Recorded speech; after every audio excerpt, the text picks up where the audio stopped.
Selamat datang ke rumah saya. Assalamualaikum warahmatullahi wabarakatuh. Dan saya anggap website saya ni sebagai rumah saya. So, anda jumpa saya dekat social media dan anda design untuk datang singgah ke rumah saya, iaitu website saya. Okey, nama saya Mat Musa. Saya berasal daripada Kemboja dan saya kini berada di Phnom Penh. Dan saya suka share lifestyle saya, pengalaman saya di Phnom Penh, Kemboja. Okay, so, saya nak kenalkan 3 projects yang saya buat untuk follower saya. First of all, saya ada Patreon. Patreon adalah membership area yang mana anda boleh join dengan harga tertentu, murah saja, anda boleh check it out sendiri. Link ada di bawah video ni. Okey, dalam Patreon tu ada apa? Dalam tu ada video santai-santai dan ada certain video saya akan upload tanpa edit. Saya akan reveal perkara-perkara yang saya tak nak reveal dekat social media. So, saya reveal kat situ khas untuk yang betul-betul penyokong saya. Dan kat situ juga saya akan letak nombor phone personal saya untuk anda boleh hubungi saya melalui WhatsApp dan Telegram dan sebagainya. So, nombor phone pun ada kat situ.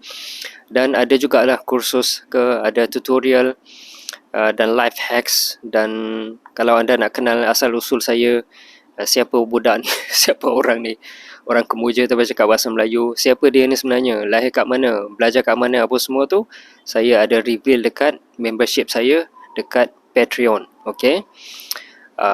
Yang kedua adalah Phnom Penh Halal Resources. Okey, bagi anda, keluarga anda ataupun rakan-rakan anda yang ada plan nak datang ke Kemboja, datang ke Phnom Penh, ada kerja ke, ada seminar ke, ataupun datang berjalan-jalan santai ke apa kan. Kalau bagi orang Muslim mesti nak cari kat mana masjid, kat mana ada jual makanan halal. Yalah, nak buat apa dekat Phnom Penh, apa semua tu kan, nak dapatkan taxi driver yang Muslim yang boleh berbahasa Melayu dan sebagainya kan. Okey, saya ada himpunkan semua maklumat tu, semua resources tu, dan saya ada buat satu grup Telegram. Dan dalam grup Telegram tu pula ada topik, tahu tak, ada bahagian lah, ada kategori makanan, aktiviti yang anda boleh buat di Kemboja, dan ada Google Map jugalah. Ada bahagian Muslim tok-tok driver, Muslim driver yang bawa tok-tok, ada yang bawa kereta dan sebagainya. Dan juga taxi driver tu boleh berkomunikasi dalam bahasa apa, dalam bahasa Inggeris, Melayu, Thailand dan macam-macam. Saya ada highlight juga tau. Dan ada nombor kontak taxi driver. Maksudnya halal resources lah, macam halal hub lah katakan.